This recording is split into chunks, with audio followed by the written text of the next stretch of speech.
Hey, it's Leah, Weston Leah Mornings on 1023 XLC. This is a very big month. We do this every year. It is Suicide Prevention and Awareness Month. And here's the thing that since this is my first video of the month, I always like to start off with a disclaimer. This can be triggering for some people.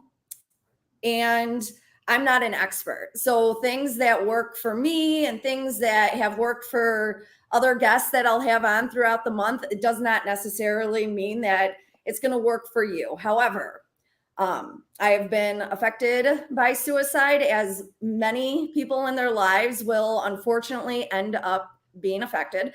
I have struggled with my mental health since I was 7. Yes, 7. I'm very open about this.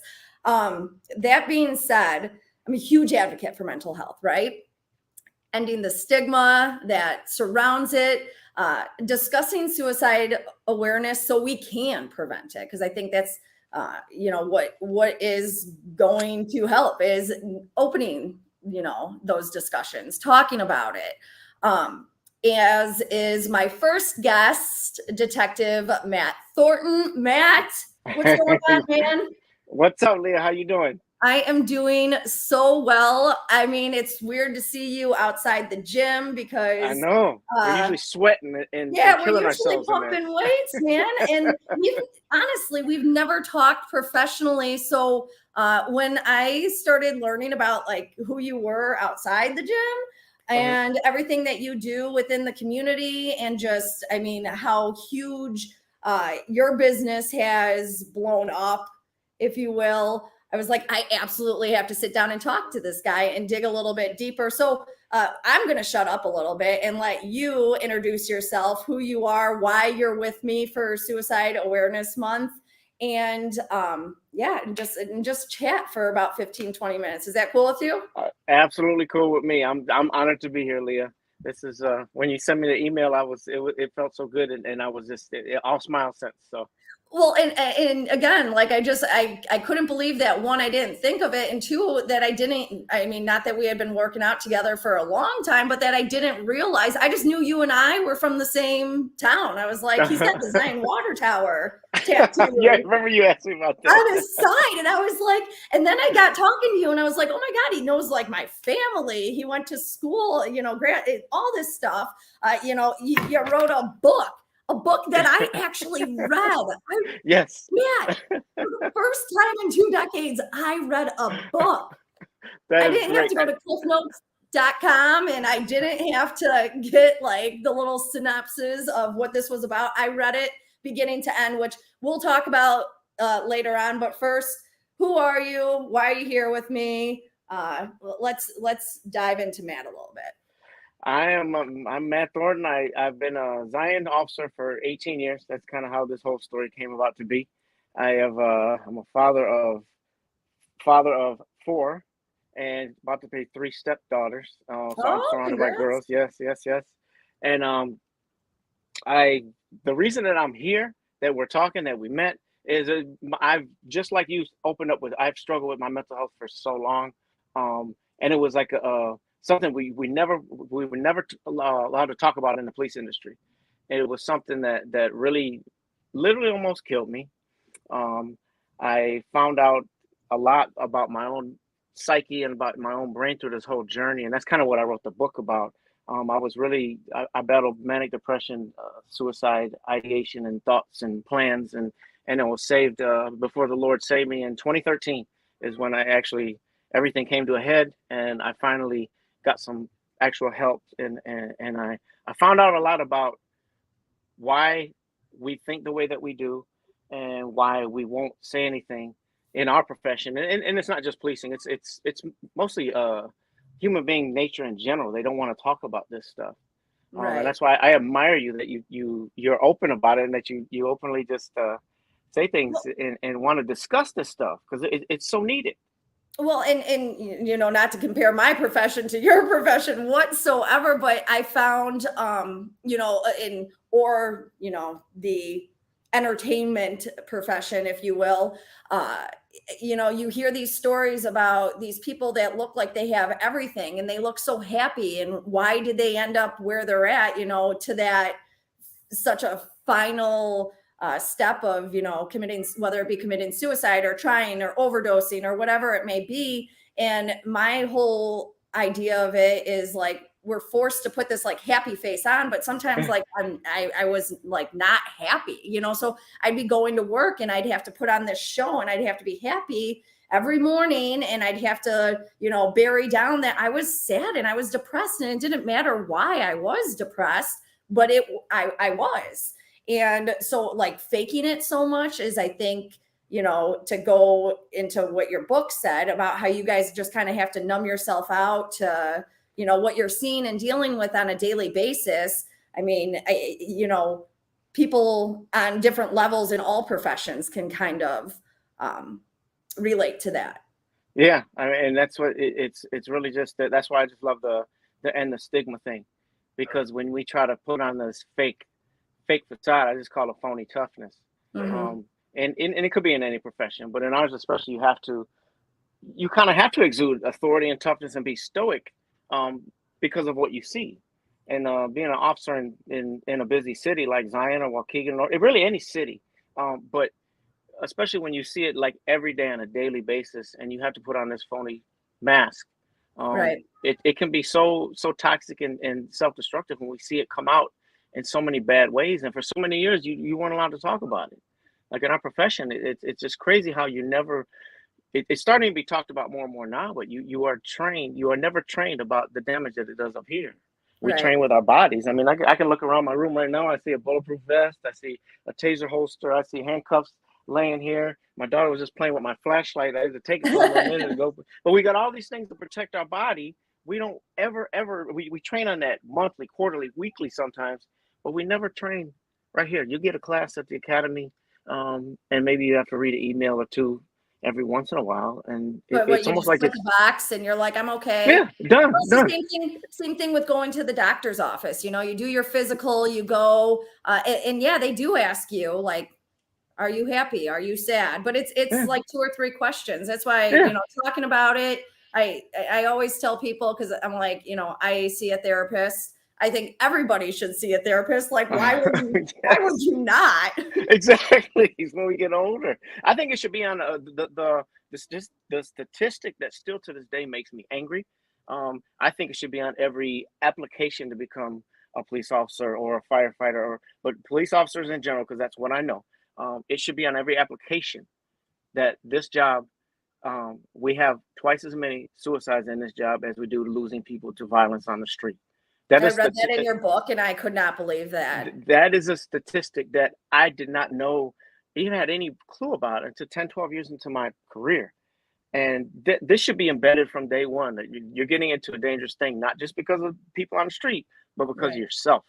And it's Right. never talked about. And that's why it was a joy to write the book and just vent about a lot of different things that have to change, and that have this profession. We have too much pride in this profession. It's hard to admit that we've been doing things wrong for a long time. Yeah. But I was just glad to lead the way in saying that. Now, going back to your book, so it's Cop in Crisis to Cop in Christ, Hmm. because when did you write this? I wrote that. It took about 4 years to write. So I started probably, uh, I would say 2017, maybe. Okay, Yeah. so more has changed in the last 5 years than probably any of us Hmm. could imagine, especially with the love for police, with the Yes. love against police. So that adds to the struggle, I guess, Yeah. up here as well.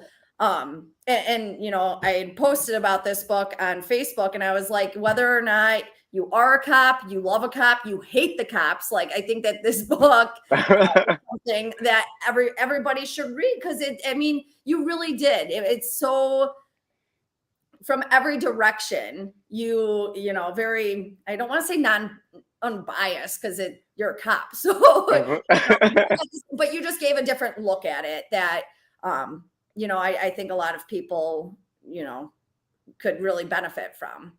Yeah, I like to think of it as it's not. I mean, because the cover and the name, people think, okay, it's a cop story, but it's really not. It's just a human story of kind of like of redemption and how God can come in and change your heart, and that's where it all starts. Change your heart so He can open your eyes and you can start talking about life Right. when you're so obsessed with and so fascinated. I think that's what depression is. It's just a fascination with when it gets to a certain point. It's a fascination with what would it be like to not even be in this pain anymore. And, So and I mean, you worked and as I said in the beginning of this, what works for some people may not work for other people. I know when I hit like my lowest of lows, it took so long to get out of that. I, hmm I mean, it took longer than I'm willing to admit. It took longer than I really had the will to even fight for.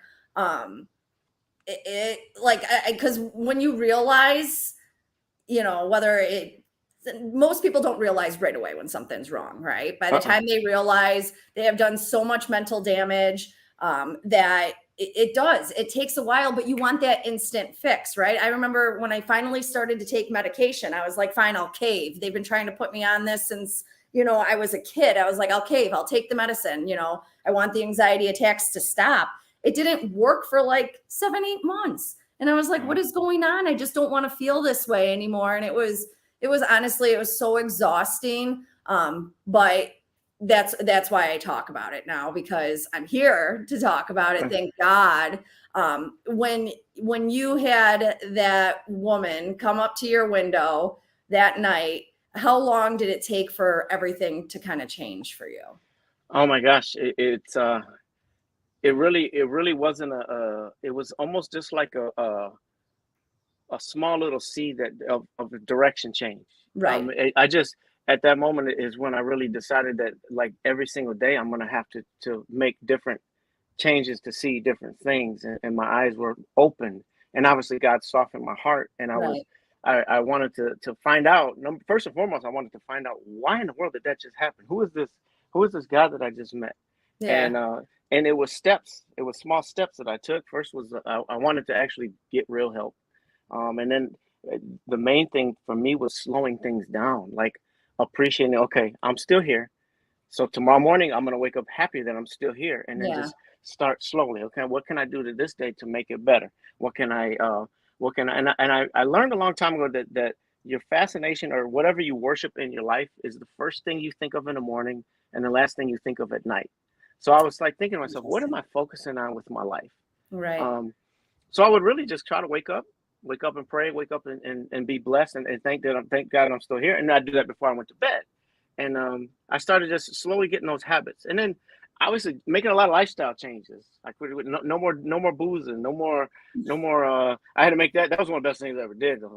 Really? Get into that physically and because it was a problem for me. I'm not saying Yeah. to go dry totally, but for myself, that was one of the biggest helps for me was that I didn't do that anymore. And then just admitting and talking about this stuff. I learned when I first shared what happened and that how much pain I was actually in with people that people related. Like I was expecting at first because I was afraid to say that they would kind of like look at me as a weirdo, but Yeah. like most people will say, I hurt just like that. I'm glad you said that. So it's really just ending the stigma and talking about it.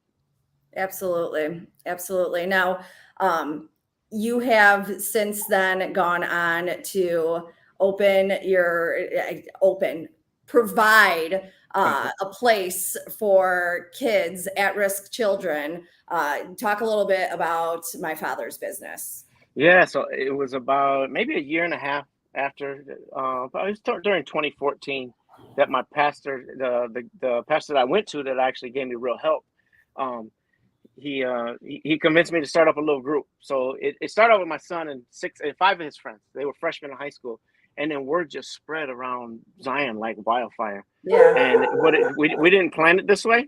That's I got dogs too. Don't worry. Please We're just hold. talking about that. All right. So yeah, word just spread around Zion, and what happened was it ended up being just all the kids from that used to hang out on the streets on Fridays would just come through my doors. So it turned out to be we I guess the government actually considers us a drop-in center. We mentor kids, we teach them about about things of the Lord, about things of making their lives better. We have, you name it, we've had it. We don't turn down anybody. We've had so many victorious stories of lives that we've seen turn around. Obviously, there's a lot of heartbreaking stories, but Yeah. it's turning. There's been thousands of kids that have come through our doors. We've been lucky enough to be featured on TV multiple times. Well, yeah, and that's, before talking to you and, reading about that, I was like, how did I not I've heard of My Father's Business because you guys are in like the parade and stuff, right? Oh And yeah, yeah, Zion. yeah, yeah. Well, I've seen people wear the shirts. I've obviously seen you wearing the shirts, but I just didn't realize what exactly it was that you were doing and how like nationwide people have heard Yeah. of your story and what you're doing with these kids. So it's just really cool, not only because I'm from Zion and you serve Zion, but just overall humanity factor in it It's all. it's it's so much fun because I just consider myself a luckiest dude alive because God gave me another chance, and I love these kids because I see them as just broken, just like I was. So that's why we don't. I just want to. There's a hope that somebody will get touched this week, or somebody will get their heart will change this week. So it's just it fuels itself, and it's been. I couldn't even tell you. We could have a 12-hour show. I tell you all the stories that Yeah. come out of there. So yeah, but it's been so much fun. We've had a blast doing. I got the greatest team of people that have jumped on. And we all have the same mission, and that's just one soul at a time. We're going to love and everyone who walks in our doors. That's awesome, Matt. Man, it's really cool. And then, you're a suicide prevention speaker now, right? Yeah, yeah. Is it just with the cops that you work with, or what is that about? I teach I help with my buddy Nick. We teach a CIT class at the courthouse. It's usually Okay. once a month. Yeah, it's usually once a month.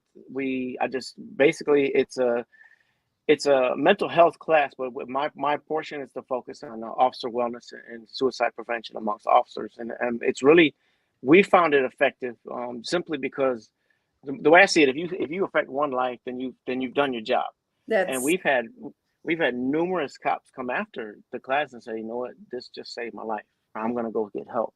I'm glad you talked about that, and it makes you want to cry that that just my little story and what happened to me. And my story is no more important than anybody else's, but the fact that I get to say it and then see people like kind of see the world the same way and get some help is that's so fulfilling. There's no dollar amount that could equal that. This is the greatest blessing. I hear you. I hear you. And being able to utilize the platforms that we have now Hmm. to just open up the floor for discussion and, um, you know, talk about it and be as open as candid as possible. But in the person that scoffs and is like, oh, I just don't care. Or I've never been sad a day in my life, or, I pray and I hope the best for that person. But as I said in the beginning of this, the statistics are that someone will be one day in their life affected by suicide or have Oh, someone very close with them who is. yeah. Um, I, I have a lot of survivor's guilt at times, and I just think about the people that didn't um, that didn't make it, and it kind of fuels me to just like that. I can never stop screaming right. this message. I have actually one of my number one soldier from my father's business, Tyree. He I love him. I miss him every day, but he was one 3 years ago. I'm He was sorry. like a son to me. So, Yeah. um, so the pain and the stressors are still like this world doesn't get any easier. I guess that's my point. The pain is still there, and I still have to talk about it myself. I still now I recognize it though. I can't seek back into any depression. Um, so I know I still have to talk about it, and we can never stop because this world. Let's face it, this world is tough. It's we're not meant to walk alone through it and hold stuff No. in. We're also not meant to be exposed to the things that No. you as a cop are being exposed to. Us just again like all of the outlets that we have now. We could go on and on about social media while we're on it right now, and it's the greatest Uh-huh. thing for something like that. It's also it can not be good for Yeah. your brain. Yeah. It can be There's very, very, it can be very, very dangerous and toxic. But we have resources now. That's what I love. I mean, Yes. it's everywhere. It's being talked about. It's out there. Um, it's not, you bring Satan operates in the dark. If you bring it into the light and talk about it, it loses its power. And Right. that's what we're doing at this exact moment, Leah. That's why you're awesome. Thank you. You're awesome as well, Matt. It's been so nice talking to you. And we're going to continue this conversation throughout the month of September. And, yeah, I do this in September every year, but it's something that needs to be discussed throughout the month. Mm-hmm. So, Matt, again, My Father's Business presents Cop in Crisis to Cop in Christ. I got mine on Amazon. I'm sure Mm-hmm. that's where anyone can get it, right, Matt? Yep. Yep. It's on Amazon. Just click it up there. And it's done really well for us, and we're very proud. All the money goes. I don't make a dime off it. All goes to my father's business and my boys and my young people. So if check it out, it's a quick, easy read. It really I is. really really love and appreciate you for that. But yeah, I'm honored to be here. All right, Matt, thank you so much. I look forward to lifting with you in the gym Yes, and continuing our mental health advocacy together. Okay. I got you. Thank you so much, Leah.